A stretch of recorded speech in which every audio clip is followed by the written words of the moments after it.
What's up, everybody, and welcome back to the Anything Better podcast. See that, guys? We are back-to-back weeks with your hosts, me, Paul Virzi, over here in New York, Bill Burr somewhere in a hotel room, and Andrew Themlis, the kid that never leaves Beverly Hills. That's why we call him the Beverly Hills Kid. You guys are listening to episode number 82, and I always think of this guy at 82, but it's not my job. So, Bill, who am I thinking about? Don Beebe. Don Beebe, the great white hope.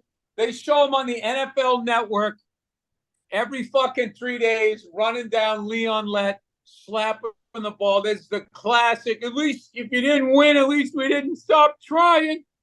It's very inspirational, though. Do you think you think more people remember Leon Lett for that than the great career he had? I mean, think about that. That guy had an unbelievable career, and then he's at the 5-yard line, and he just fucking runs out of gas, or he's celebrating. But then he also dove on that ball. You know, he was that. You know who loves both of those plays? Offensive linemen. Offensive linemen are forever talking about how dumb defensive linemen are. They're not smart. He goes, their whole job is just go after the guy with the ball, right? Where offensive linemen feel like they're the astronauts of NFL football. I don't know if they are or not, but they feel like all the stuff that they do is all cerebral. You know what I could say? You know what I want to say to you? I want to say this to you. You know, the good thing about not working with you is because me and Bill don't get to work with each other or see each other. It sounds like the greatest setup for an insult ever. You know what the greatest thing about not working with you is? I don't see your fucking voice. No. I was thinking about it, dude. This January, I think I haven't worked with you I haven't opened for you for 6 years with the pandemic, which is crazy. But when we get to do this, I realize how much I miss you. What'd you do? You know what? I got to tell you something, dude. You know what really is you know what I'm really tired of? I'm working on this I'm talking about this on my act because I hate narcissists now. I'm tired of fucking Gordon Ramsay, and I'm tired of all these non-Italian palates telling me what good food is. I'm tired of these non-Mediterranean palates fucking screaming about food and yelling about food. And when that guy like yells at somebody and like some like chef is crying and he's in her face and his hair is all fucked up. It's such a fucking controlling, shitty thing to do. And it's like, I don't know, man. I don't think that guy's a great guy. I think he's like a bully, and it's annoying me. He's really annoying me now. He's like, you call this? And it's like, shut the fuck up, man. You know what I mean? He annoys me, that guy. He annoys me. But you know what's funny is I lose all respect for people that let somebody yell at him like that. Like he had this woman put 2 pieces of bread on either side of the head. And he's like, what is that? What is that? She's like, it's a stupid sandwich. He's like, yes, get out of me face. I also think it's funny that he has the nerve to yell at people like that have knives. And he's like, pack up your knives. Get the fuck out of my kitchen. I honestly I don't think it's that bad. No, one guy went up to him. One guy went up to him. Did you see the one guy? I remember that. I love that guy. That guy was like, fuck you, dude. I don't give a fuck. And he went in his face, and then Gordon Ramsay acted like he would do something, but you knew he was a little scared. And it's like, hey, Gordon, I ate food in your country. Yeah, Gordon, what are you going to go do? You're going to go blanch some fucking potatoes or whatever the fuck you do? It's like, hey, Gordon, I ate in your country. And then I went to France. I got my dick blown off. You know what I mean? Fuck out of here. Dude, every single thing that went in my mouth in France, every single thing was fucking incredible. I'll say this. I had the best Italian meal I ever had in Paris. I had the best dessert. I ever had. Dude, Paris is like low-level wine. If you go like red wine, which is a normal glass, and then you go to their top, their normal glass of like Cabernet was the sickest shit I ever had. When you do like the top notch, it'll blow your dick off, dude. It's nuts, dude. Those guys, if you want to get gout, eat it in France. Like it's really rich over there. I mean, Jesus Christ, the amount of duck and the like even like their classic dishes, beef bourguignon and all that. Like they all know how to eat. It's the weirdest thing. And then you go to Germany, it's right there. Like, what happens? Because you know what it was? It was I really think it's because those countries, the people there have been so long, they're like way before travel, and you just weren't exposed to all of this stuff. At least you got to give it up to England. They understood that their food sucked. Like, they've literally enslaved and fucked up one of the greatest, most advanced civilizations just so they could have turmeric. I gotta tell you, the only thing what the English did to India, and like how advanced that society was and how they came in there. But what I don't understand is if they were so fucking advanced, how did they allow? That's like when they say women are smarter than men. It's like, oh yeah, then how the fuck did you end up in this situation? Like, I root for women. It's like, can you stop letting us dummies run shit? We obviously don't know what the fuck we're doing. I mean, I root for them to an extent, but it's like, you know what it is, Paul? I root for good people. I do. I kind of like my last mushrooms trip. My last mushroom trip got rid of all my misogyny. I'm doing this joke in my act. I go, so, now all I do is trash cunts. Yeah, I feel like that's all I ever did. I used to lump you all into one category. You know what? I got to figure out a way to do that. I have to figure out how to enter that and still keep nice women on my side. I'm tired of tiptoeing. I'm tired of tiptoeing around things that people say you can't do. And I'm tired. Here's the thing. Everybody should be treated equal. Oh, who says you can't do it? Well, the society shit, the shit that's frowned upon. Like I'm done not making fun of. Yes. All right. So where did we start with that? Oh yeah, I just said what I'm getting sick of is not treating everybody the way that, what I was trying to say was I'm tired of having to tiptoe around people that want to, they say treat everybody equally. Paul, you don't have to. You don't have to tiptoe around anybody. People either like you or they don't. They either like it or they don't. That's it.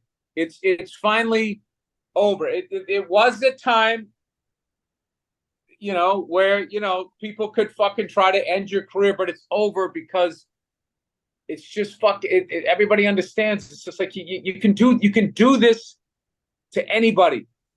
Yeah. You can do, if you go far enough back in anybody's fucking life, you're going to find a place where they made a mistake, where they were in the wrong. And to just sit there and define them by that one moment, like, this is who you are. It's just like, it's nobody can live up to that. No. Congratulations. You went into my past and you found where I made a mistake, where I was in the wrong, where I said something I wished I didn't say. That's part of being a human being. Of course. Yep.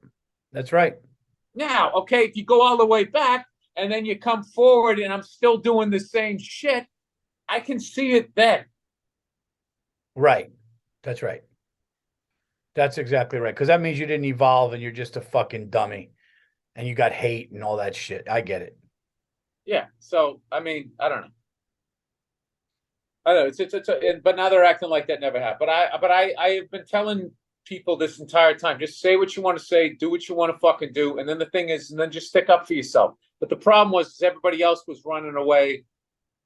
Corporate lawyers and shit. Paul, I don't want to talk about this shit anymore. Nobody cares. It's over. I can tell you a great book, Paul. I read a book. Look at this book. This is what I loved about this book immediately. Okay, it was only 150 pages. There is no pictures. This is Man's Search for Meaning by Viktor E. Frankl. All right. That is so fucking funny, dude. The name of that book? That book, it's about a guy, this Jewish dude in World War II. He went through 4 concentration camps. Concentration camps before being liberated. He takes you through the 3 levels of the mindset: the disbelief that you're there, the numbing over of like seeing people dying and your own suffering, trying to find meaning in the suffering, and then being liberated, this day you dreamed of, and not even having the capacity to feel joy because of all the shit that happened to you, and then how to overcome it. It's a fucking amazing book. I got so much out of it. And I go to his Wikipedia page. I see the guy lived to 92, and I'm thinking, this guy was starved, tortured, beaten until he was just literally skin and bones. And his mindset, he never let him take away his hope or his sense of purpose when he was in, because he had this manuscript that he was working on, and they took it from him. It was sort of his life's work. And to keep his mind right, he would make notes when no one was looking when he was in there, which kept him in the mindset that I'm getting out of here and I'm going to finish this book, which he did, the manuscript. So I go to his Wikipedia page to learn more about this guy, because I found him so fascinating. And there's literally a whole section of these fucking cunts taking the piss out of him, like his contemporaries, because the guy was a doctor. And one of them goes, he wasn't really in Auschwitz. There's no record of him there. He was only there for 4 days.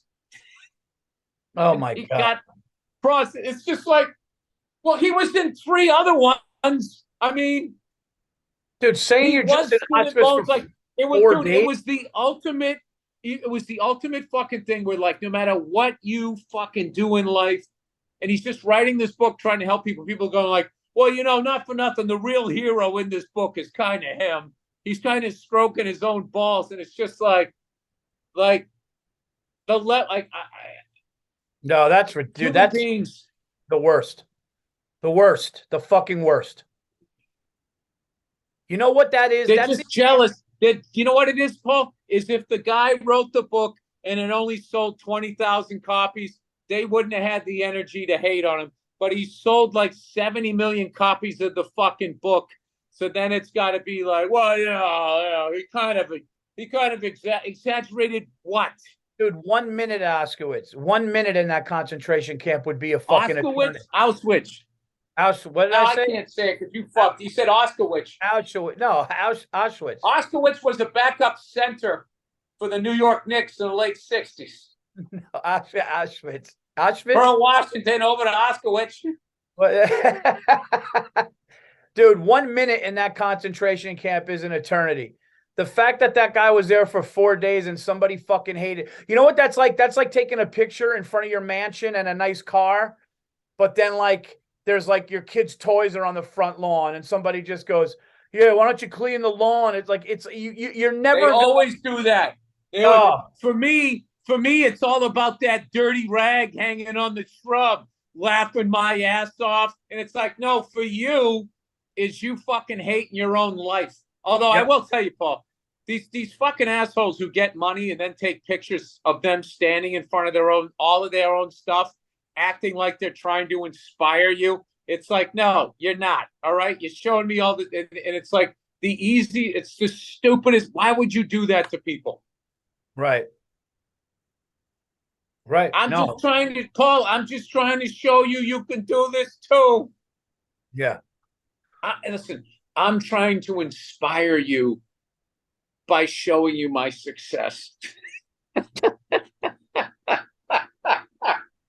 It's so ridiculous, man. It really is ridiculous. It is ridiculous. And I'll tell you something else, Paul. There's no happiness in stuff. It's temporary. But you know what? Gives you happiness, Paul, and that's in the book. Man's purpose is to help other people and ease their pain. That's what it is. And if you fucking do that, you don't have time to be dwelling on yourself and your own ego. It keeps you out of yourself, and it gives you a sense of purpose. It gives you a reason to get up in the day. And like easing somebody else's pain is literally walking in, buying a cup of coffee and making the person behind the counter laugh. It can be as simple as that. Dude, that's everything. That's life. And Yeah. people that just want to take and don't want that. I know people that would look at you and go, "What are you helping them for? What do you just get what you can get out of this life? This life is," and it's so fucking gross and disgusting. And speaking of happiness, I'm going to tell you too something that I just came across this year, dude. I just came across it this year, dude, and it has changed a lot of my mornings. Dude, for the first time in my life, dude, this is real. I'm not even trying to be funny. For the first time in my life, I actually had a bagel and lox. I had smoked salmon on a bagel. Oh, Dude, I had smoked salmon capers with cream cheese on an everything bagel. And dude, I always shied away from it because I like sushi. I just didn't want it smoked. I liked, raw. Dude, my breakfasts now with coffee, I can't even believe. And it's a Jewish thing, which is crazy. It's a Jewish thing because you wouldn't think. But dude, it's a game changer. No, no, you no. don't think Jewish people can cook? Jewish people, it's like what Sebastian said too. They're good with the sandwiches. They're good with the delis. They're good with the what is it? The knish and the what's the Oh, sandwich? come on, dude. Katz's fucking deli. That's what I'm saying. A No, corned beef or a fucking, oh my God. I'll give you the corned beef and all that, but I wouldn't You don't think, have to, it stands on its own legs. yeah, yeah. But dude, lox and a bagel with cream cheese and capers, a little onion, over, dude. I mean, I'm almost glad I like matzo ball soup too. What's that? I like matzo ball soup too. I never had. I don't think I've had. I like matzo crackers. We used to heat those up in the oven and put fucking butter Andrew's on them. face. You see Themless's face. He goes, oh look. You know what it is? I'm just trying to egg Paul on. I'm just trying to egg Paul on because I knew Paul was going to go. It's not a minestrone. It's not a minestrone. It's dude, different. Dude, I'll tell you, Paul. Smoked salmon is some delicious shit, man. Fuck. Well, look, when you were describing that, like you painted that picture, I was there with you. I felt a breeze when you were talking about that. Well, here's the thing. You don't think cream cheese mixed with that. See, that's what was my fear. It's throwing cream cheese with the fish. But dude, it hits nice, man. You're not gonna get an argument. Like everybody, listen, Paul. I would say England is the only place that I went to that it was like bad memories of food. It was like they were doing it on purpose. Like when I went to, I finally realized, like, I know why in England the Indian food they're so crazy about it. Yeah. Well, that's not even true because I got to be honest with you. This guy took me to his favorite fish and chips place, and it was incredible. But I will say afterwards, I felt like I was gonna die. Because it's just deep fried fish and you got the fucking French fries and stuff. Like it was amazing. We were sitting in a park and I had it and I want to get the experience, but and I gotta be honest with you too. Now I'm gonna walk all this back. Bangers and mash. At first you're like, what the fuck? These goddamn baked beans for breakfast. You get into it, man. You put it on the toast. It's actually fucking good. You just got to get in it, and it kind of like it gets you into Saudi. Like I'm big on going to a country and eating what the fuck they're eating because there's something about it. It tethers you to the rest of the experience. Dude, how about a fresh croissant come right out, soft in the middle, flaky outside with some strawberry jam in it? Over. I can't do the jam. Really? Because it's just fucking like I'm already having dude. I'm at this age, dude. Like I got to go easy on dairy. Like shit takes me out, Paul. I'm like punchy at this point. Like I got to make sure I fucking eat as well as I can. There's so much shit, dude, that I can't have ice cream anymore. Like I look at it and I'm just like, that is just, it's just gonna fucking, I don't know what. I feel myself slumping over.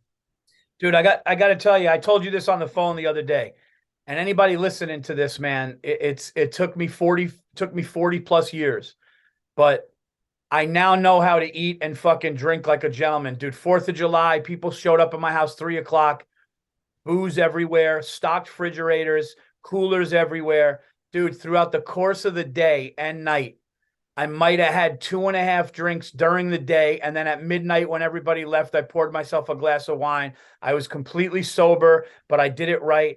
Dude, I had one hamburger. People loaded up their plates. You know what happens at a party? You see the guy, 2 hot dogs and the burger. I used to be the guy, so I'm not knocking it. 2 hot dogs on the side of the plate, the burger, then the fucking potato salad, then this. Then they go back and they gorge themselves, and then they grab a beer, and you're going, no, man, you're doing it all wrong. Pick the one you really like. Enjoy it.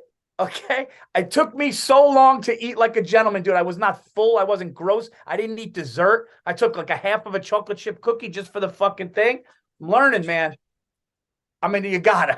I mean, look, let's be honest. You gotta take a chocolate chip cookie just for the thing. Get the little fucking sugar rush there. Dude, you asshole. You got me. I'm in Atlantic City now. Going to try to find a fucking bagel and lox, and I know it's not going to be good here. I was just in New York City. I should have done that. Dude, I gotta take you. I have a coffee spot. I gotta take you to. Yeah, I love it. It'll change your fucking life. I got one for you. Gun to your head, both of you two. Gun to your head. What's your breakfast of choice if you had just for breakfast? Oh, Bill, I know Bill's. Bill's is gonna be Eggs Benny, no? No, fuck Eggs Benedict. Really? Fuck Eggs Benedict. Fuck Eggs Benedict? That's a strong. Fuck Eggs Benedict. Dude. With that jerk off sauce on it. Dude, that shit just takes you down to the mat. Fuck all that. You're not going to. Here's what mine is. All right. Here's mine. All right. Mine is 2 soft cooked eggs. Ooh. Not even poached. So I got a little soft cooked thing, right? 1 piece of toast. Hold on. What's the difference between poached and soft cooked? Poached is you do it in water, and soft cooked is it's a steam. It's like a little machine. You plug it in, and the steam cooks it. Okay. Right? Poached. That's how you do a poached egg, Paul. Poached egg, you get a pot of water, right? You made them for me at the Masters. They were delicious. Yeah, so I learned this shit watching the Food Network, because you get the water boiling. You got your vinegar in there, right? And then before you put the egg in, you stir it so it's spinning. Right? You want the water spinning, and then you drop the egg in the middle, and the water spinning makes the egg wrap around itself so it doesn't fucking go all over the place. Then you got 2 tight ones, Paul. 2 fucking tight ones. Slotted spoon. Slotted spoon. And I go beyond this. Slotted spoon, and then I put it on a paper towel. Then I have the egg in the paper towel. Then I put it on the toast. Because my dad, he used to make poached eggs, dude, and he's like fucking a German lunatic, right? So he would fucking make them. He wouldn't have a slotted spoon. He'd take them out on a regular spoon, and he was so impatient, he didn't even make toast. It was like warm bread, and he would dump it on there with the water onto the fucking thing. Oh, dude. Soggy. Oh, Paul, like the entire country of Italy would cry watching him cook. I love the guy to death, but Paul, I'm telling you, man, like, and he used to do that every Christmas, and I would just be like, we used to be like, Dad, this is like warm bread. Ah, it's good. What are you talking about? So what's your choice? What's your? Okay, so I would just do that. The two soft cooked eggs, 1 piece of toast, rye toast too, not that fucking goddamn sweet shit. My wife always buys that. What is it? Brioche, whatever the fuck you call that bread. Brioche. Brioche bread. You go make French toast with that shit. I don't want it with my eggs, right? Rye toast, 2 pieces of bacon, and then either a cortado or a cappuccino or a flat white cup of coffee. That's good. Fuck you. Sitting on a porch with the little breeze. Oh, that's good. All right. My wife comes out and I go, hey, not now. She goes, I'm sorry. And she walks out. Slowly backs away. All right. That's a good. Here's mine. I'm getting hungry. All right, here's mine. 2 eggs cooked over medium. This is if I had to. 2 eggs cooked over medium. Crunchy, cooked to perfection English muffin on the side. Okay. 2 nice sausage links on the side over bacon. I'll take the 2 sausage links on the side. Ice water, coffee, and a little shot of orange juice, and I'm good. That's my breakfast. Oh, wait. What kind of coffee we talking here, Paul? Drip? For me, I'm actually an iced coffee guy, so I like a cold brew. So I would do a cold brew iced coffee, pretty much almost black, and I can do it black now. But if I don't do it black, it's a little drop just to take the edge off, just to take a little edge off. I got one for you, Paul. I got a theory about people who drink iced coffee. Oh boy, not smart. I love iced coffee, man. I love cold drink. I'm fucking with you. I love iced coffee. Iced coffee is the classic, like when I lived back in Massachusetts, you see the construction worker come in and he'd have a shingle that he wrote the fucking lunch order on. It was always, give me this, give me that, fucking 4 iced coffees. Yeah, no, I get that, but I can't go hot during the day in the summer, dude. I can't have a hot coffee when it's 85 degrees outside. I'm afraid to go iced coffee. Why? Because I know I'm gonna love it, and they're fucking gigantic. And you guys walk around like giant babies with like a baba, No, that's like an adult baba. You could get a small one, dude. You could get a small one. Hey, that's what she said. Hey. Dude, these helicopters keep taking off and landing. I had one of the coolest flights I went on.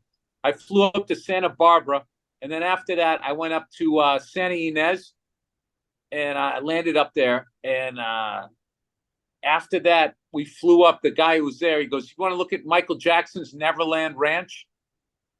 We're like, "Yeah." He goes, "All right." He goes, "Fly right towards that triangle in the mountain," and then he goes, "It's off to the left."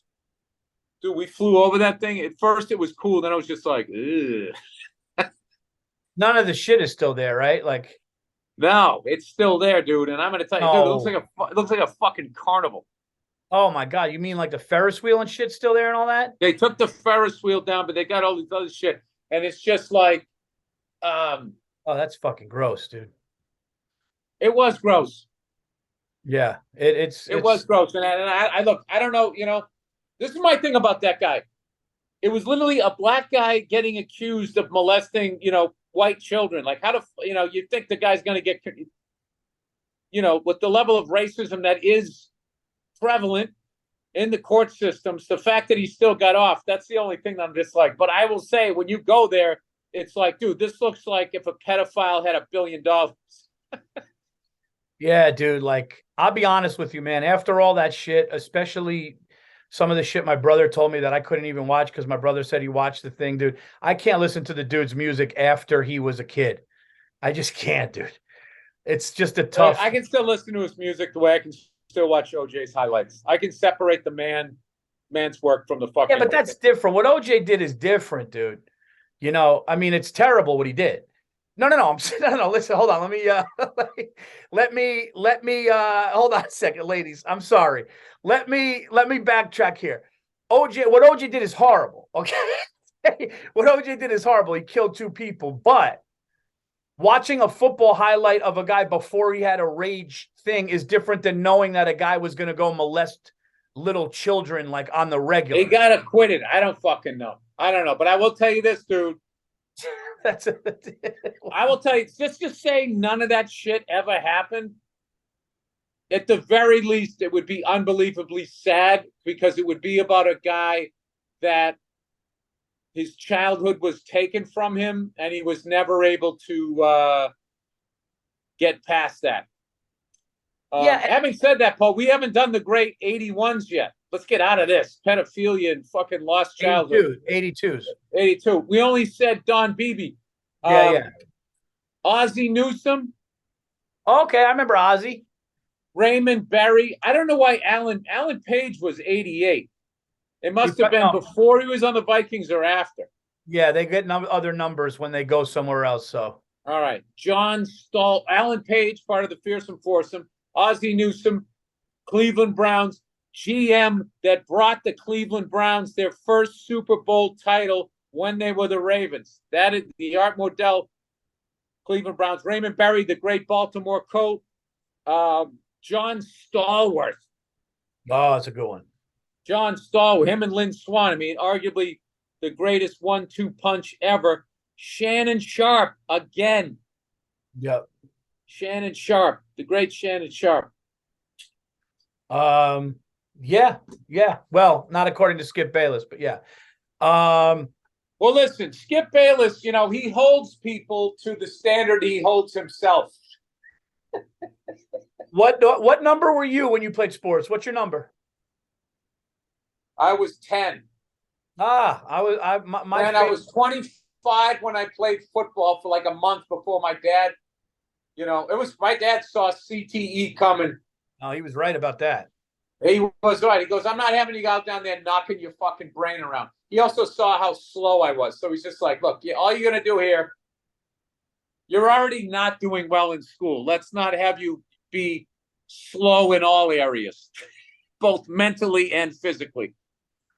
Yeah, I played baseball. I was number 10. And, we didn't have the money for hockey. Plus, we just didn't come from a hockey family, dude. I mean, the level of commitment that is as a parent, that you're going to get up at 4 a.m. Hockey, I mean, not only that, money, commitment, traveling, all that shit. Yeah. I played in Little League 1 year. I had a coach that was nuts, so I quit. I was number 5. I quit. Dude, the coach was screaming, and after one game, I was like, dude, this guy is living out my mom was just, I was like, I can't be around this guy. Football, I was number 27 as a defensive back. And then I played quarterback, and I was number 16, but I didn't want that number. Wait, let me guess. You're not a 16. No. You're a single-digit guy. No, I gotta give you a clue. You look good in number 9. No, my birthday's 11/11. 11 was my number. 11 would be the number. I like the number 11. All right. Phil Simms. Not Tony Eason. Not many quarterbacks in the NFL other than Simms took 11, man. Drew Bledsoe, Danny White. No, wasn't Bledsoe 12? No, he's 11. Oh, Brady was okay. Brady was 12. Was Bledsoe 11 ever? I mean 12 ever before Brady got there? No? No. Bledsoe was 11. Tom Brady was 12. Steve Grogan was 14. Jim Plunkett was 16. Tom Owen was 17. Matt Cavanaugh was 12. Dude, Jim Plunkett is a wild name. That's a fucking sports name if I ever heard one, dude. Jim Plunkett? Yeah. Could be baseball, could be football. Put Plunkett in. I love Jim Plunkett. That's great. That's great. Yet another great draft pick. Dude, one of the great teams no one talks about was that 76 team the Patriots had. We were fucking stacked. We got fucked on that call. That would have been a great Super Bowl. Patriots versus the Vikings. That would have been a great Super Bowl. But I do feel the Raiders were a better team. But we had their number that day, and it was just a bad fucking thing. But, I think the Vikings might have beat us where the Raiders just dominate them. You ever see that highlight? I mean, I forget who it was. I don't know if it was it Jack Tatum taking out Sammy White or taking out Ahmad Rashad? I think it was Sammy White. Right over the middle. Didn't even play the ball. Went right for his head. That you could just do that. You look at it, and it was like, people are like, yeah, that's football. It's like, it's kind of some fucking punk-ass shit, though. It's like the guy's running, looking the other way, and you don't even play the ball. He's completely vulnerable. I really agree, as much as I feel like, they may be overcorrected, but, just that somebody could fucking do that, It's like when you go back and you look at that shit Scott Stevens was doing in the NHL. It was totally legal, so you can't say the guy was a dirty player, but you look at it, it was just like, dude, you're going beyond. Yeah, it's like what these hits. It's like you're going to alter the quality of this guy's life. Yeah, and it's kind of reminds me of what the Detroit Bad Boys did, the Detroit Pistons, the Bad Boys versus the 90s Knicks. Because the 90s Knicks had Mason, rest his soul, in Oakley, and Xavier McDaniel, and their thing was this. And you could watch it. Their thing was, if you come into the paint, you're going to pay for it. But when you see what the Bad Boys did, when the dude just turns around and punches the guy on the side of the head, and they do that, it wasn't basketball. It was like where I feel like the Knicks were just like, dude, Mason and Oakley are going to put you on your ass, but it's going to be a basketball move. They're going to either foul you or get in your face. That dude, and you're going to be looking at them when they do it. That was like, my thing. Like Rick Mahorn and Bill Lambier, like punching guys from the back and doing that shit. That was just like was some wait shit, for you to leave your feet and stuff. Yeah, Lambier was a fucking animal, dude. That guy was a fucking animal. Dude, punching somebody. But I'll tell you, he is funny, though. That guy is funny. Like they said to him, do you feel bad about when you guys walked off the court and you didn't shake the Bulls' hands? He goes, no, fuck them. He goes, the whole time we were winning, they said we weren't real champions, so fuck them. I was just like, that's a fair point. Yeah, I think Isaiah Thomas had some sort of thing, too, of why they didn't. Like there was more to it than what The Last Dance said. But either way, you should be a sportsman, Oh, I know that's stupid. That Jordan fucking Isaiah Thomas shit is literally like the male version of Real Housewives. Like they still fucking hate each other and shit. Like it's like they're both Hall of Famers. Dude, I gotta be honest with you, man. I loved watching Isaiah Thomas play. That guy was so fucking smooth. He was an amazing player, and he was a tough player. There's just so much shit now about Jordan trashing him and not having him on the dream team and everything. People forget how fucking great a player that guy was. Did you see him and Magic made up and they were crying and they started hugging and crying and all that? And he goes, I know. No, because you know what, Paul? I don't want to watch that. Yeah, it was brutal. I don't want to see men crying.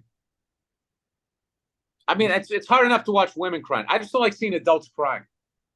I understand it or whatever, but it's my own issue. Like, I just don't want to see you fucking,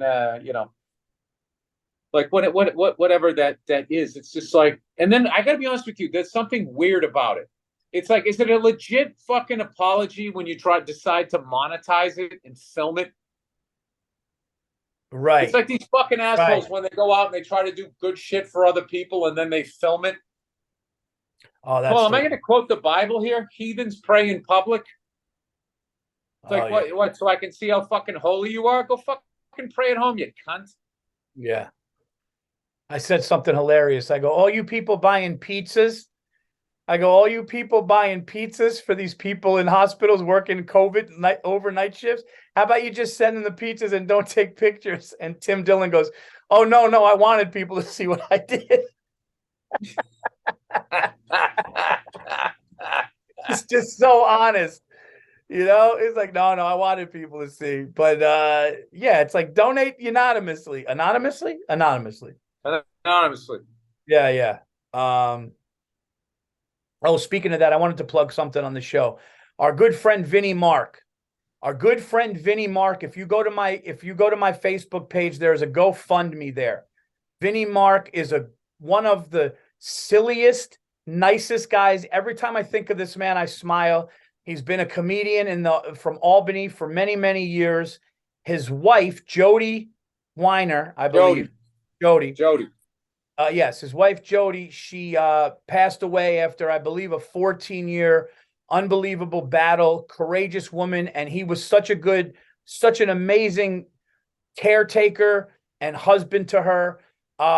She passed away recently. God rest her soul. And Vinny can use any help with everything in his life, services and all that stuff. So you could go to my page. It's also on my Twitter, and go and give anything you can, $1, whatever you can. But Vinnie Mark is seriously one of the most silly guys. And here's a fond memory that I have of him.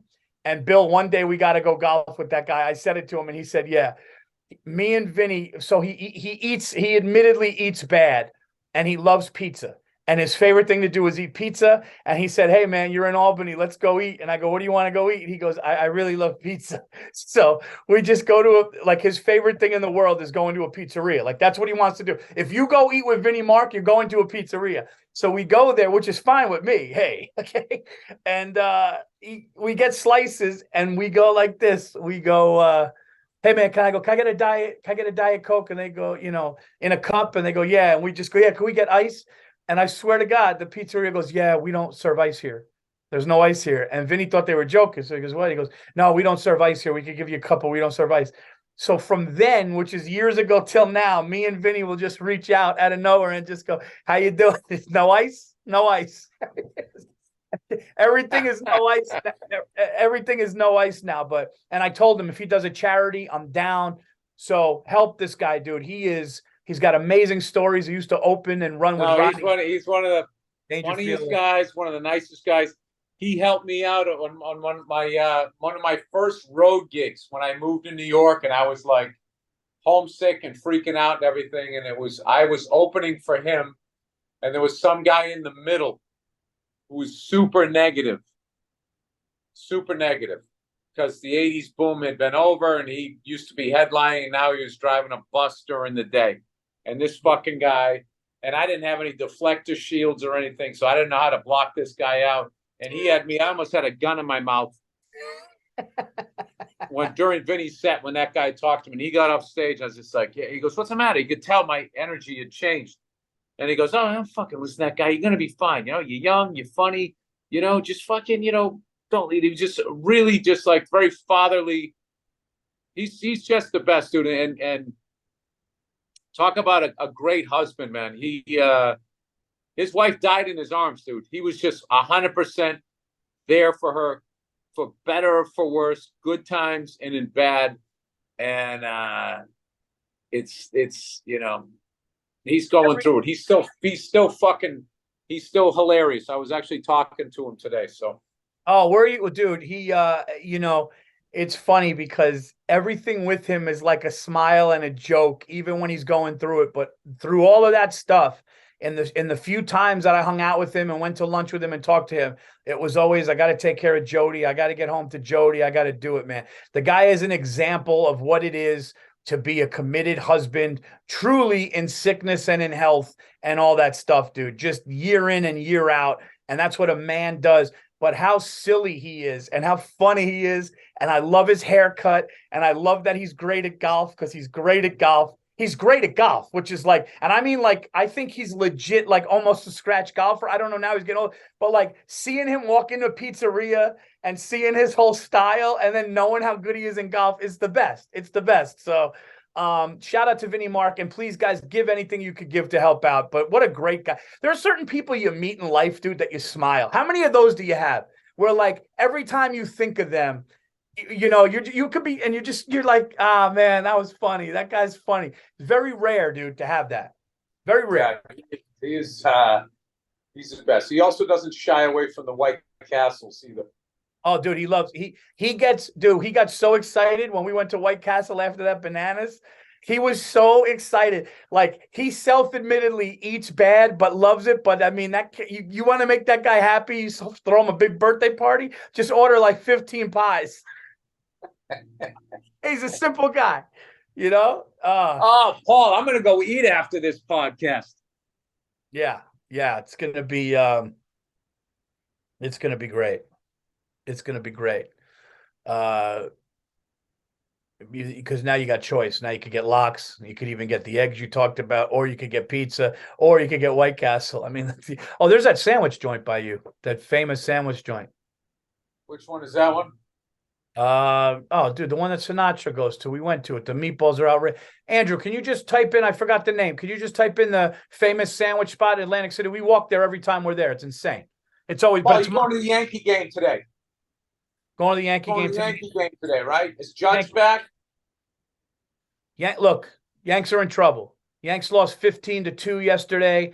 They lost 2 out of 3 to Baltimore. We're still 9 games above 500, dude, but we are going down. Our pitcher, one of our top pitchers, is shit in the bed, and Judge is out with that toe. And dude, it's one of those things. Dude, Deion Sanders' career basically ended because of a toe.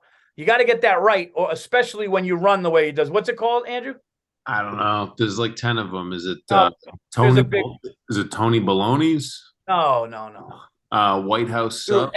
can I tell you something? Every fucking place in Jersey to New York tries to claim that Sinatra, he used to fucking eat here after Carnegie Hall. Like, I love that shit. He played Carnegie Hall and he would fucking get that pizza from Connecticut. It's like, how fucking cold was it by the time it got down there? That makes no fucking sense. That makes no fucking sense. He did not order pizza from Connecticut when he was playing Madison Square Garden. He just didn't. He didn't. And why is Frank Sinatra's opinion on food mean anything? I know. At the end of the day, he's just some guy from Jersey. Yeah, it's. But I would take it over Gordon Ramsay. Oh, call back. Hey, the best thing Gordon Ramsay ever did. I fell out of my chair laughing. I came up on my YouTube several years ago. It was Hotel Hell, and he would go to these hotels and talk about why they sucked. But he went to, there was one, it was like a two-parter. He went to this bed and breakfast in Vermont, and it was run by these two guys so horribly. They didn't pay their people. They had all this art that they collected, and at one point they bring in a specialist and he tells them that this $25,000 piece that he bought, he goes, yeah, it's a fake. Everything these guys did was bad. I'm sorry, I'm dying. But they didn't even live in the bed and breakfast. They lived in a bus outside. It was so bad. Dude, it's bad enough when you blow $50 in a Cuban cigar and somebody goes, yeah, that's a fake. To blow 25 grand, and the second the guy looks at it, he knows it's fake, but he lets you talk about it for another minute.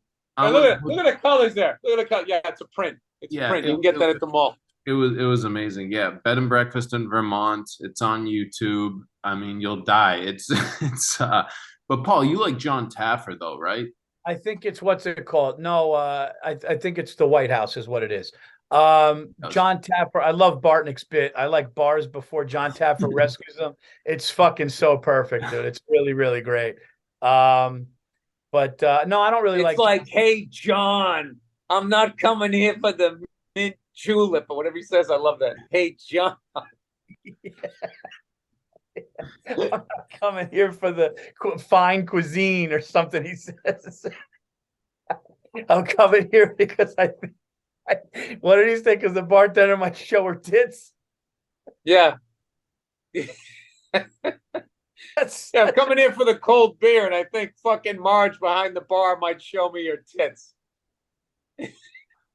It's fucking perfect. It's perfect. No, but to answer your question, the Yankees are in trouble, man.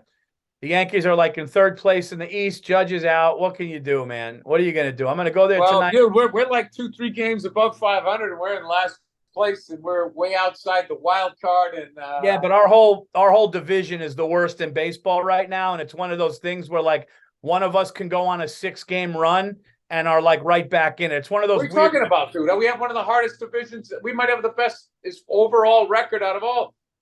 Tampa's killing it. Fucking Orioles are killing it. I mean, you guys, until you went in this slide, you guys were doing fine. Blue Jays are up. We're all above 500. Are we? You guys are above 500? Oh, okay. I thought you guys were under 500. I didn't know that. If we're under 500, it's in the last couple of days. But the whole season, we've been like 2 games above 500 and been 13 games out of first place and in last place. If you're above 5... No, we're probably in the tough. I'm sorry. Then I said it wrong. We're in the toughest division. For the Yankees, it's the toughest division in baseball. Yeah, Tampa's cooled off a little bit. The Braves have the best record again. Fucking Braves are probably going to do it again. Like those guys, that's a great organization. That's just a great. Tampa's a great organization. The Braves are a great organization. And I hate to say it, the fucking Dodgers, man. I mean, the Dodgers are playing that free agency game.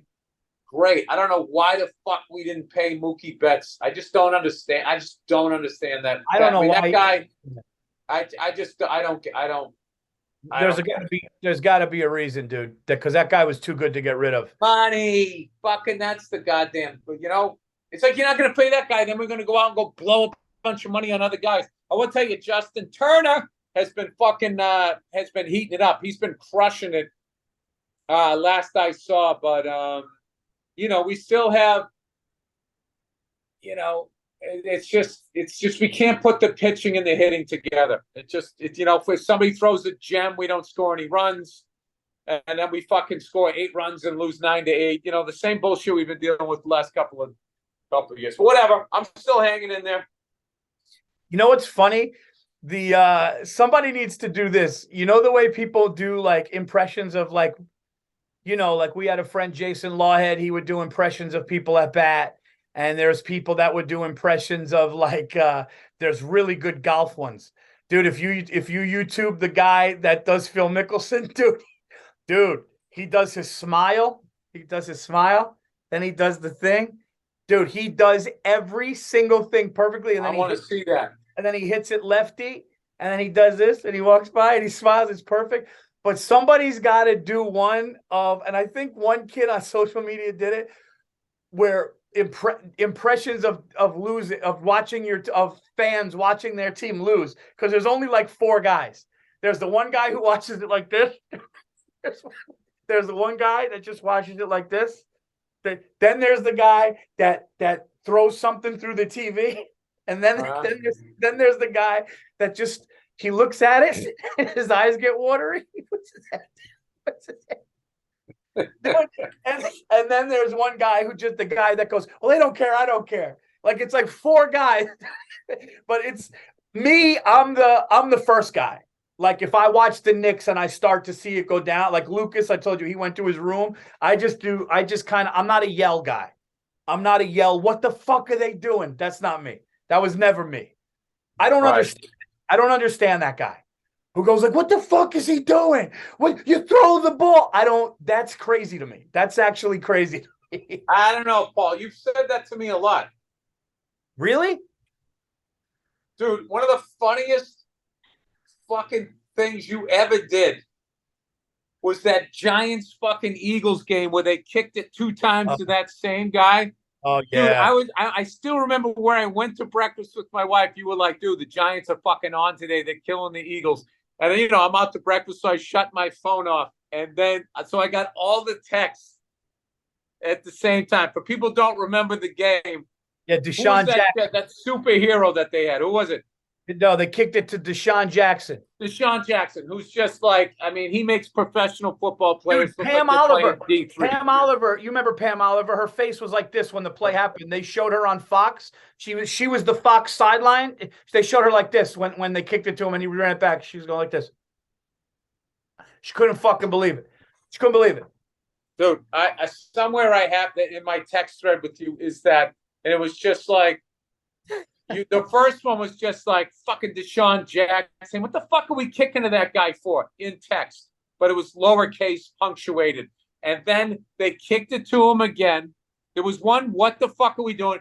Kicked it to again. And Paul, it was the Gettysburg Address, all in capital letters. No, I know. When you were just like, what the fuck? What the fuck do we got to do when they just finish a fucking game? Why the fuck would you kick it to this fucking guy again? Just absolutely. But I will say this: it takes a lot. No, what else? I mean, when I know my team is done. I guess what I was saying was when I know it's over. When I see 3.2 seconds left of the Knicks and the other team starts cheering, I kind of get quiet and just stare. I like when I officially know it's over. But yes, you're right. I will yell at a moment, but I kind of just get really sad, and then I start thinking about the following year. When I start feeling my team losing, that's what in the fucking fuck is that? Dude, what is that? I don't know. Dude, how the fuck is this ride tethered to anything? That is going above. What is that? Oh, is that the thing? Oh, the slingshot. It's not a slingshot. These guys are like in a fucking ball. That's got to be on some sort of string. It is. Yeah, it is. Yeah. Well, from where the fuck I'm sitting with my old man eyes, I'm looking at like 2 people in a goddamn gumball just Can I tell you something, Can I tell you something, dude? These fucking people, if just walking down the boardwalk, how fucking run down the goddamn fucking place to get a cheesesteak or a slice is. What in the fuck are you getting on that NASA shit for? You think they're tightening the bolts down, Paul? You think they're hitting that thing with WD-40 every fucking day to make sure it's all fucking lubed up and running like a goddamn Rolls Royce? Like, you are literally taking your fucking life in your fucking hands, doing some shit. Like, what are you trying to? Are you trying to be a test pilot? Like, what is the fucking purpose of doing that? Dude, you just reminded me of something. I did a show, and the comedian told me, he goes, dude, Virzi, the funniest thing you said was when that woman came outside. I do a show at the Celebrity Theater in Atlantic City. It's one of those things where, Sinatra played here. It's like a 400-seater. And I go, yeah. I said if he came back and saw it now, he'd blow his fucking brains out. So anyway, listen. There's fucking stained curtains, right? So anyway, we're done the show. Me and two comics go to the casino patio, and we get cigars, and we're smoking. And it's one night. We're there on a Saturday night. So this woman comes out, right? It's Saturday night, dude. And this woman comes out. She's got a raspy voice and tattoos. And apparently I didn't know that it kind of came across rude what I did. But she came out and she's like, yeah, what's going on? You guys winning? And it was just typical Atlantic City, just animal. And she goes, I've been here since Wednesday. And apparently the guy goes, Virzi, you looked at her. And apparently I go, you've been here since Wednesday? Jesus. He said,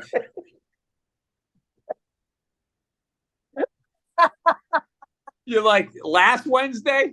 Like, dude, you've been here since Wednesday, dude. Go the fuck home, dude. Dude, if you're in Atlantic City on Saturday and you were there from Wednesday and you're not performing, get the fuck out of there, dude. I mean, that shit can take a beating. That's all I can say. I mean, you're gonna just. I mean, how long can you honestly be in a casino?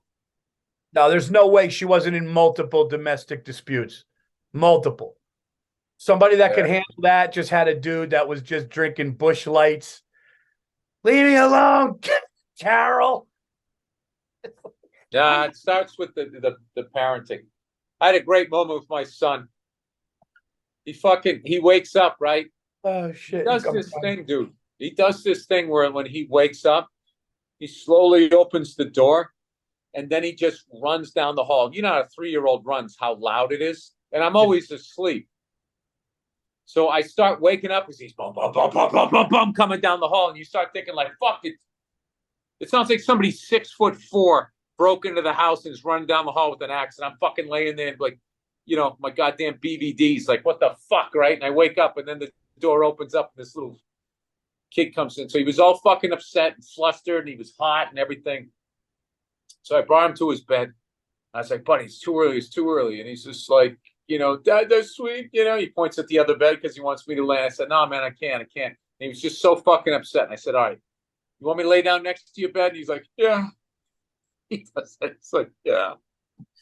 So he just laid there. I'm like, you want me to rub your head? He's like, yeah. And I'm just laying there rubbing his head. And he slowly went, you know, and then his arm. And I'm slowly like working my way away from him. And he fucking ended up just like passing out. I felt such like a great dad. I was like, that kid just got more affection in that fucking moment than I probably got in a year's time. Right. When I was like, they really need, like, I feel like I'm trying to build this man that is not going to have fucking, you know, all the horrible shit I've said about women and stuff is because he's not going to have that. Dude, I told you, man, I watched this thing and this actor was talking about, you know, using memories to help you see. And at one point he goes, you know, it's like this, it's like that. He goes, it's like the last time, you know, your cheek touches your mother's cheek. And I was thinking like, yeah, we never did that. Yeah.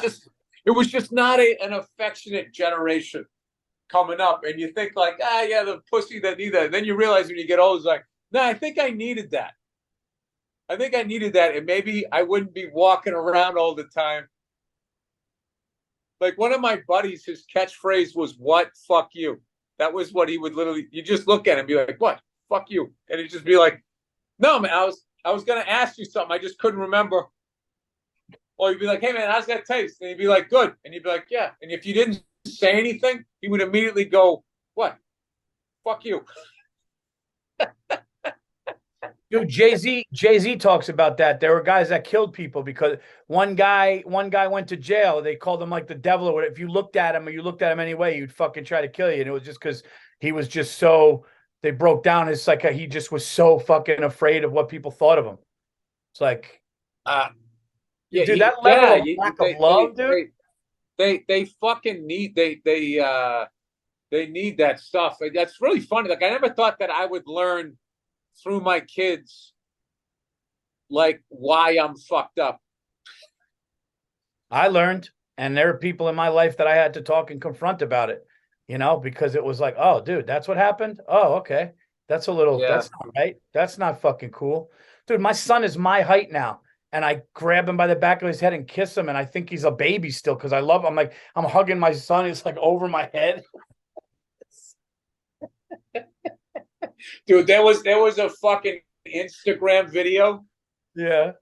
There was an Instagram video of this dad he had a special needs kid, and for the first time they were apart for like 4 days.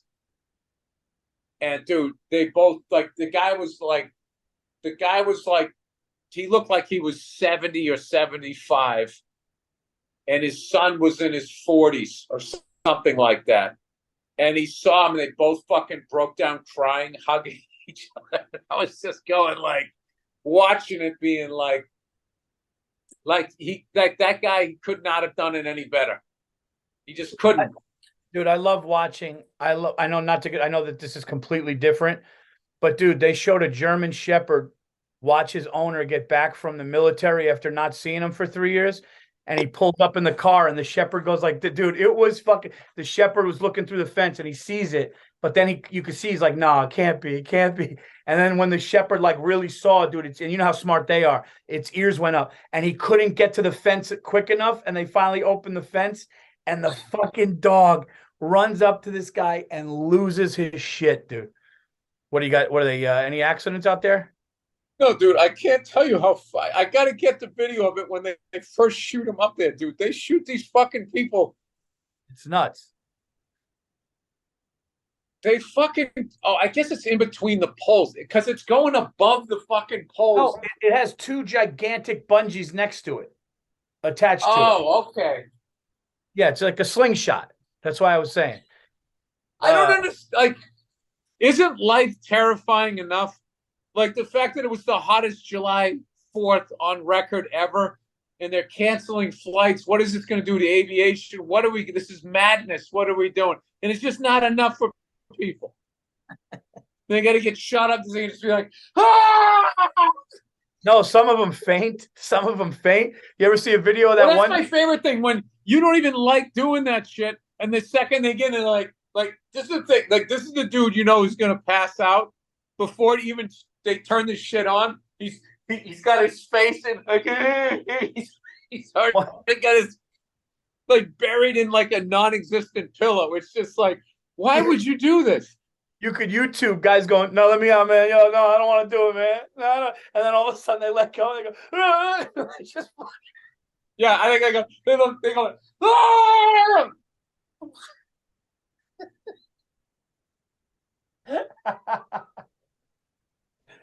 Oh shit! I get it, man. I will tell you this, dude. Nothing scares the shit out of me like that stuff. Going to some 2-bit fucking carnival and getting on some goddamn rides, dude. Like the first time I soloed a helicopter was not as scary to me as getting on one of those fucking Superman roller coasters where they just lock you in that fucking thing. And you just look at this is the thing. When you go to a carnival, nobody running the shit looks like they even remotely understand physics and everything that they're doing. You have to you know what I mean? It'd be like fucking, you're going to go fly with a guy that doesn't understand fucking aerodynamics. Yeah. I don't know. No, Whatever. I don't know. it's nuts. My Andrew, issue, Paul. It's my Andrew, how are we issue. doing on time, bud? What are we at? 40? Yeah, just about. You can keep going if you want. Whatever. Yeah. Let's wrap it up in the next 5. Paul, there's a fucking video out there right now, okay, of this roller coaster with people in it tearing around this corner, and there's the support post moves like this, and there's a giant crack, and it's just like, what is the fucking pre-flight before you turn this fucking thing on? What? Paul, I'm telling you, dude, it was like it opened up like at least an inch of concrete, and the crack was from the top all the way to the fucking bottom, and there's all these people, families going by like, ah!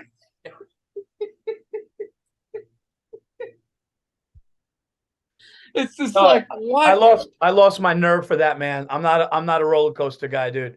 I'll be honest with you, I never was. I used to be online scared, and then I would do it, and people were like, oh, it's good. You want to go again? Like there was a couple fun times, but that's not me, dude. Not me. No, I am not into I'm not into that. Dude, there's a guy that flies a Red Bull helicopter out of where I fly. He goes, I gotta take you up. I gotta take you up. I'm just like, dude, I'm cool with the fucking Robinson R-44. Straight and level. I mean, it's like it's enough for me. Yeah. With defying the law of gravity is enough for me. I don't need you to fucking go all the way up. And you know he's gonna try to make me puke. I don't want to be insensitive. I don't want to be insensitive here because I know people just lost their lives in that small submarine going down to see the Titanic and anything like that. But I got to be honest. Submersible, Paul. It was a submersible.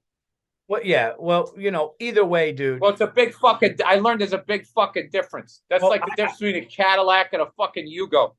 Yeah, yeah. I don't know these people that go down all those meters in the like, look, you know me, we always discuss this, not argue it, but we always discuss it. I'm all for going, up to your waist or chest in the ocean, boogie boarding and stuff like that with lifeguards out there. I'll do that. But dude, getting into something that's going to go that many meters down and if there's a crack or anything gets in there, you're dead, dude. Like, I don't get that, man. Fuck that, dude. Rest those people. I don't understand, Paul. I don't understand how the further down you go, you have the weight of the water on top of you. Because I've never felt the sensation. I've never gone. I just can't get my head around. Like, because you feel like you're in it and you're a part of it. Like, where if I had a desk on my back because it's a solid. I guess I can't understand. Like,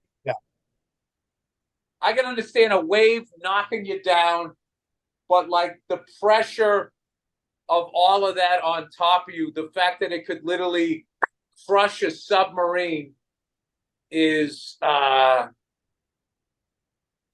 I would literally have to take like that scuba diver course. I mean, I didn't understand anything about air pressure. Like I had to literally get a pilot's license to understand it. I'm so fucking. Huh?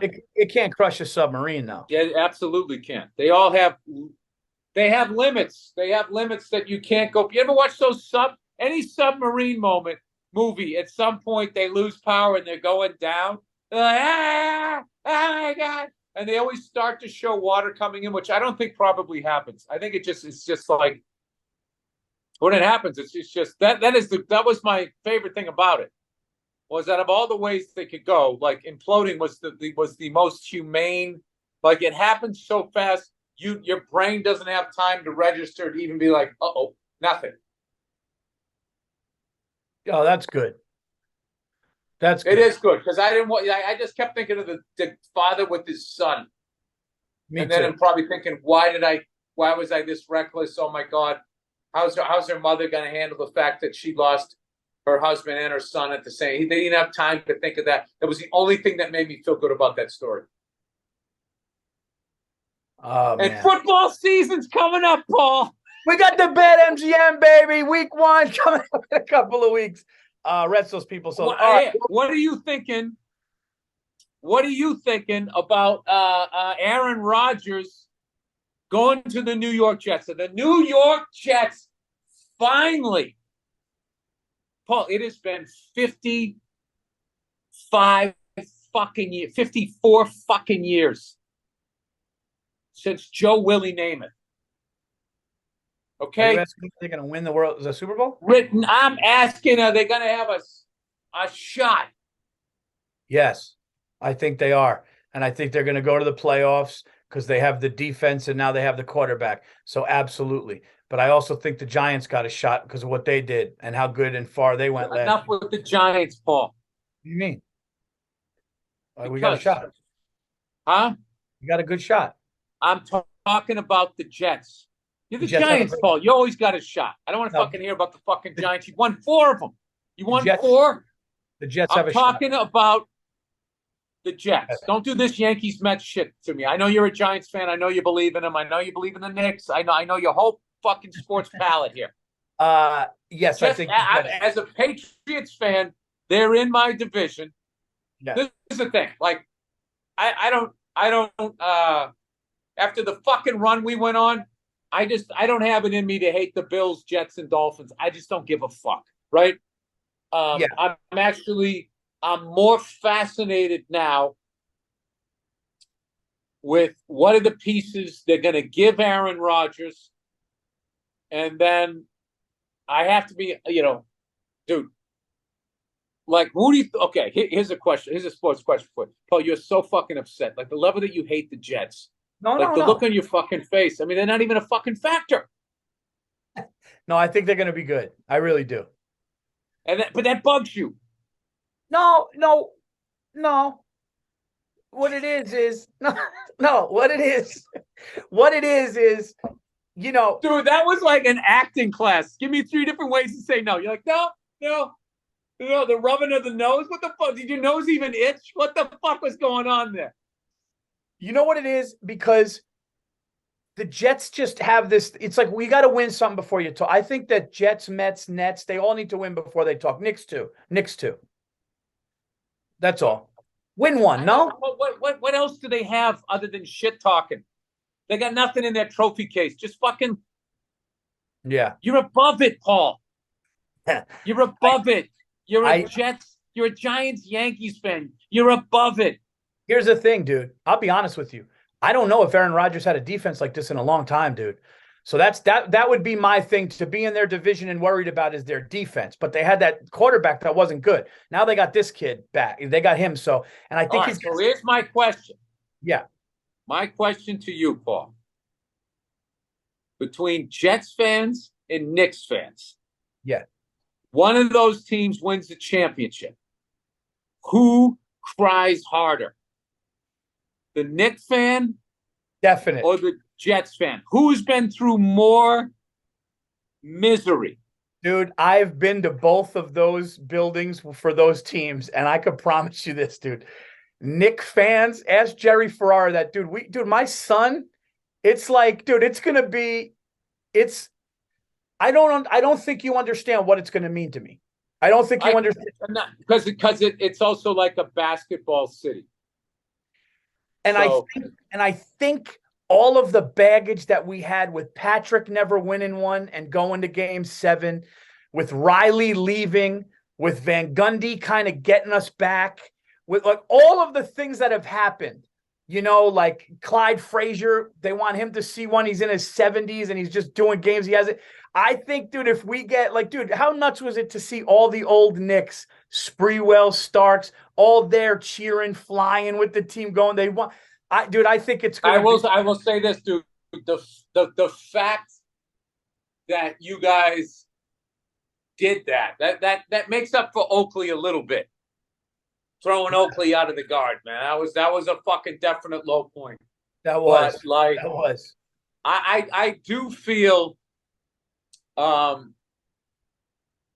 big part of a franchise continuing to have success is to maintain great relationships and respect with the people that made the franchise what it is, and to bring them back so the kids can be like, I want to be one of those guys. I want to get invited back.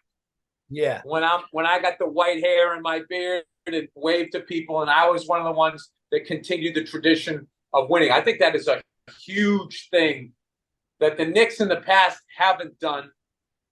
The Celtics are starting to do it. Like they didn't do that for the longest fucking time, which is crazy to me. Like we somehow I feel like we don't have a good like relationship with Larry Bird. So anyway, dude, how crazy would this be? I'm just being honest with you. I am just I'm kind of like it's kind of like you know, I'm in this weird purgatory with the Patriots. Like I love the Patriots and everything, but I have accepted that the run is over and that we got to totally reboot the thing. But, you know, we won so much that I don't know. I just don't like when you fucking lose is when you really hate. Maybe if we just lost for a while and they're assholes, I can like get myself to hate the like I fucking hated the Jets. Although we were winning, and I did hate the Jets when the guy in defeat there, Ryan Rex Ryan, you know, Yeah, because they were talking all this. Yeah, it's like Yeah, because they were talking all this shit like they had already won a Super Bowl. And then like with everything that they fucking did, all they ever did was beat us in the playoffs once. And then you didn't do anything. All of that fucking Revis Island and this and that. I'm not going to did it, kiss the rings. You didn't do anything. no, you guys have won so much. You guys have won so much now that it kind of something happens where you're just kind of like it's like you're chasing this like hot chick that you're trying to date, and then now all she does is call you. Are we going, dude? I loved it. And you're like, dude, enough, dude. Yeah.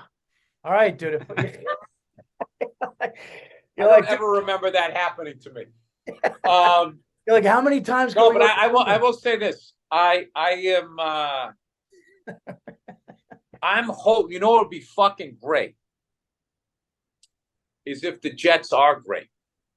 And then I get to watch the Bills and the Jets because you're looking at two of the sorriest fucking franchises in the same goddamn division.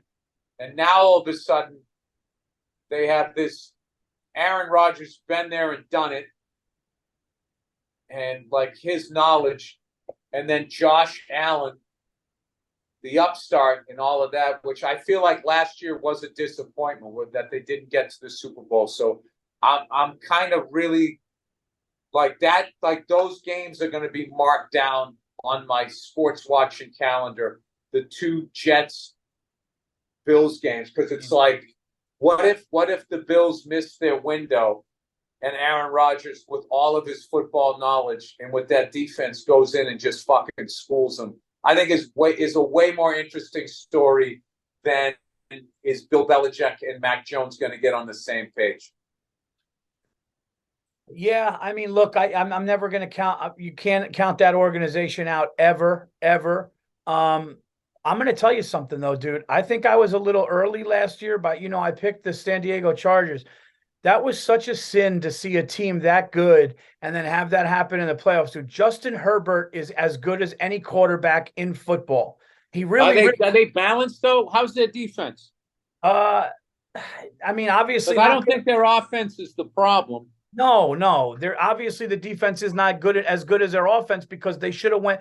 But dude, I mean, I've never seen a kid like. I mean, I have seen a kid, but I don't know if I've seen Justin Herbert 6'6", 6'7", make every throw. Really smart kid. He's getting better. He completely keeps ascending. He keeps getting better.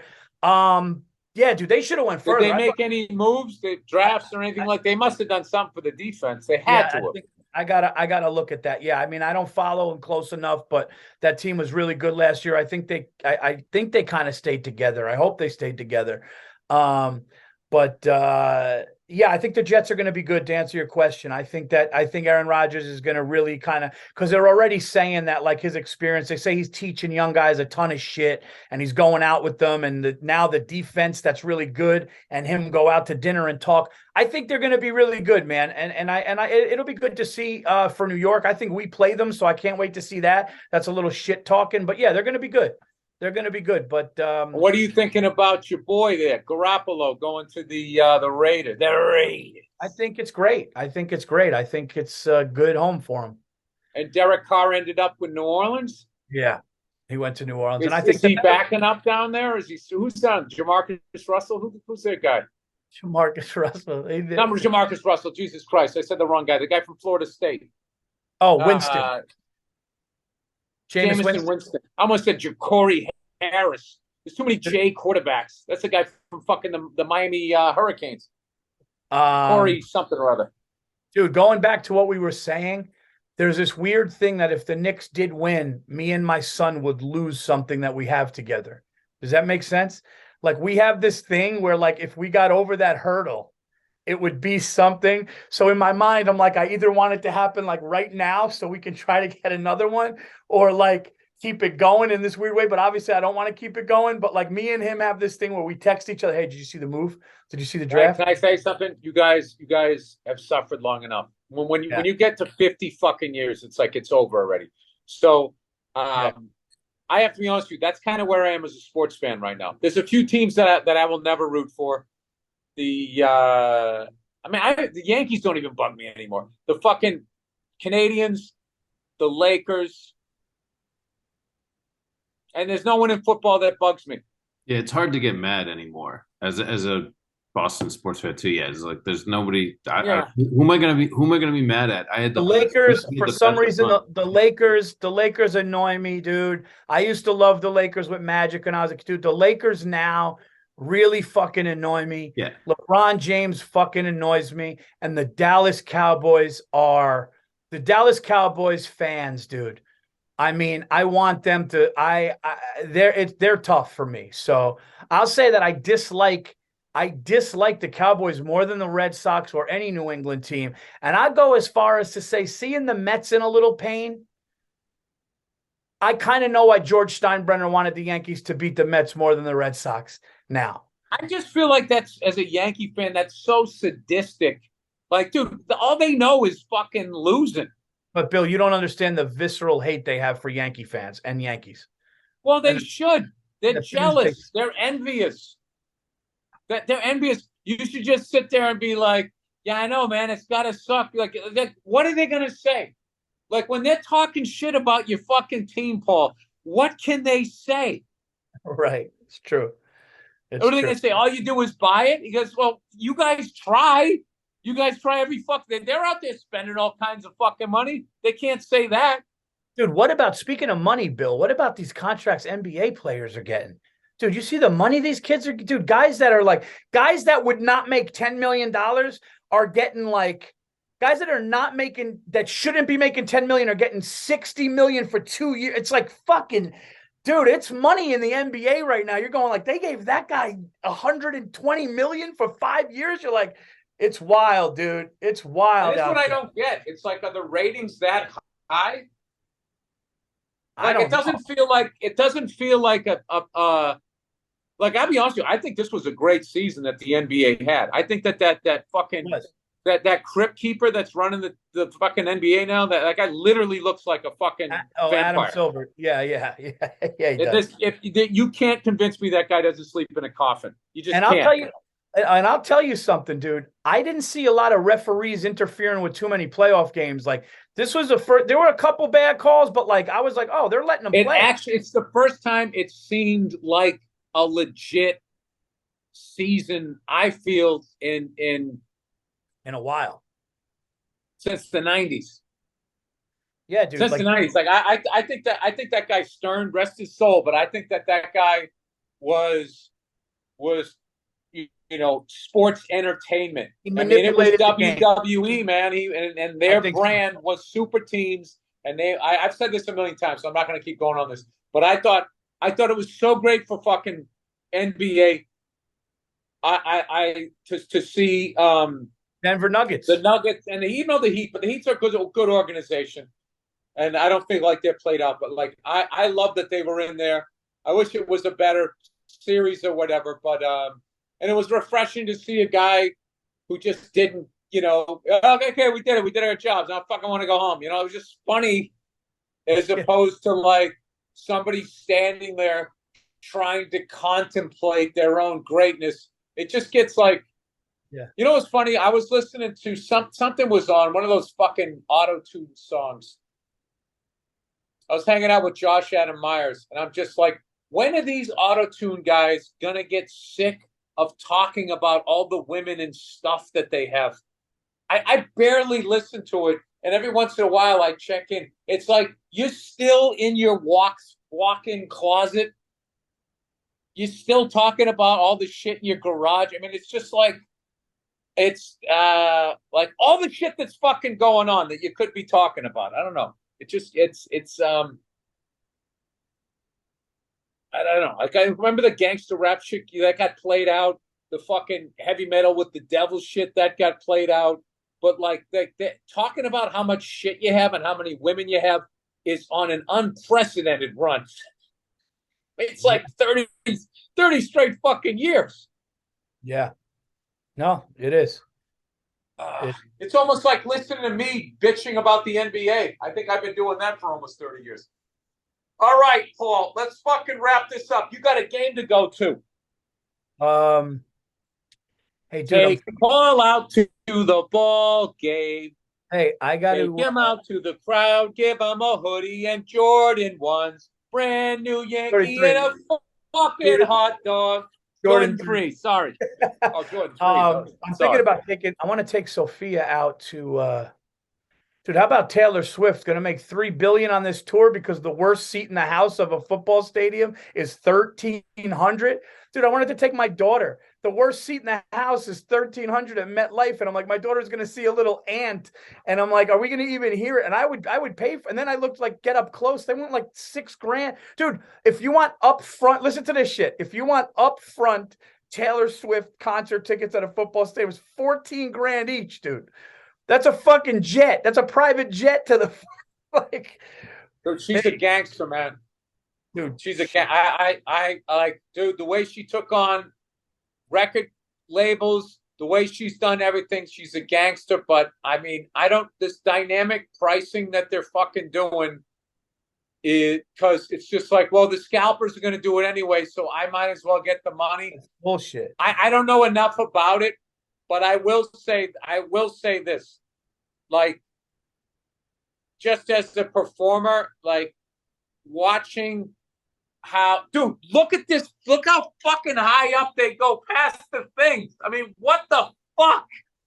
I'm just not going to get over that. Doesn't your life mean anything? Dude, how old are those bungees? You're in fucking Atlantic City. The fucking guy with parachute pants is running that thing. Anyway, me and Pete Davidson, we're going to do that. We were in Atlantic City once. We're going to do that. Go ahead. The fact that, like, you know, I like my whole career, like, I've always looked up to people like Sandler, Mark Wahlberg, Tyler Perry. These guys that fucking, they don't just create. They see how the business works. And it's like, oh, all right, because you get in that mindset, oh, I'm starring in this thing. Oh, I'm the pimp. And you realize, no, they got me walking the block. They figure out how to get on the other side of the desk. There's still always somebody stealing from you, but they figure out the business. So, like, Taylor Swift, like, Jay-Z's another one. Taylor Swift is, or 50 Cent, vitamin water, all of this shit. They figure this stuff out. Watching her see the bullshit, see that she's getting ripped off, and then turning her around is amazing. But I will say, like, I mean, yeah, but you don't need $3 billion on one tour. You know, if she just walks after this, I'd be like, man, that is the most fucking Tony Soprano shit I've ever seen in my fucking life. But like, I mean, dude, I took it. You know what I fucking hate? I hate when people come at me going, dude, like, you're funny. I ain't paying that. I want to be like, dude, I'm not charging that. Yeah, exactly. I'm not charging that. You're on a fucking site. I don't get any of that money. Like, I took it personally. I was like, she thinks I can't afford it. I'm going. So now I think I'm going to fly her. I'm flying my daughter to SoFi out of spite. I'm going to go. So I don't give a fuck. She thinks I can't afford. Oh, wait, you're going to go out SoFi? All right. Hey, I like that. You're going to be a. Yeah. What does Taylor Swift think I can't afford fucking a few grand for a ticket? I'll show her I can. Yeah, but you know what this is going to create, Paul? Because I feel like people that play football stadiums and stuff like that, they like at the end, they don't have anybody left to compete with. So now she's setting the bar. So is this going to, like, I think this is kind of a bad thing. Like the liberals using, partisan politics to go after Donald Trump, to fucking hold his feet to the fire for doing shit that rich people do all the time. What they've created now is the conservatives are now going to do that. And you know who's going to suffer? American people, because nobody's going to be allowed to be president because the whole time they're going to be fighting off a fucking conviction. So I feel like people are going to be like, oh, she made $3 billion. I'm going to be the first person to make $4 billion. Like, people at that level, like they can get caught up in that shit. I don't know. Dude, nobody used to get impeached. Now you're going to see presidents be getting impeached. You're going to see, before Clinton, nobody got impeached. Now you're going to see, watch, 100 years from now, oh, this one got impeached, that one got impeached, that one got indicted, this one got... No, the people got impeached. Who got... There was a guy actually got impeached and actually had to leave the office. Because the thing about it is Bill Clinton didn't get impeached. What he did was, there was enough votes to see if they would impeach him. Right. That's what it is. And then they went to, and the thing about it is you need like 3/4 of the vote. So half of the people on your fucking team need to vote against you to actually kick you out of the office. It's not gonna, what's his face? Nixon stepped down. There was a guy, I forget his name. Andrew Johnson. Andrew Jackson. Andrew Johnson. Andrew Johnson. Andrew Johnson, okay. He actually, they were like, this guy has to leave. And I'm thinking, like, what the fuck did he, because they're all, what in the fuck did he do? It's like the classic Guns N' Roses joke. How much drugs do you have to do to get kicked out of Guns N' Roses? But back in the day, they're healthy now. But all right, dude, let's wrap this up, man. I got to go get myself a fucking sandwich on the boardwalk before I do my show. Okay. Well, that's been episode 82, everybody. Thank you guys for listening. Please rate and review the show. It makes the show go up. We're going to be back, guys. We're coming back weekly, and we have the BetMGM, which will be back weekly because we got some football. Hey, Paul, let's stop saying it and actually do it. Yeah. Well, we're like Jets and Mets fans. We're just talking here, Paul. We got to and we have to with the BetMGM shit too. Because we got games to pick. All right, guys. Well, this show is like being a sports fan. When the big ones end, we take the dog days of summer off a little bit. Go fuck yourself. I'm going to dip my toes in a goddamn pool. Check Bill out on tour. Check me. Actually, you know what? My first leg of the tour is kind of done, but my last date of the first leg of the tour will be July 22nd and 23rd. I'm going to Phoenix. We just added it. CB Live, 2 Saturday, 1 Sunday, and then go to paulvirzi.com. Check out all of our podcasts, Monday Morning Podcast, Virzi Effect. Andrew Themlis, what else do we have? Is that it? All right, guys, we'll be back next week with episode number 83. Enjoy the rest of your week. We'll talk to you guys soon. All right, see you. Thank you.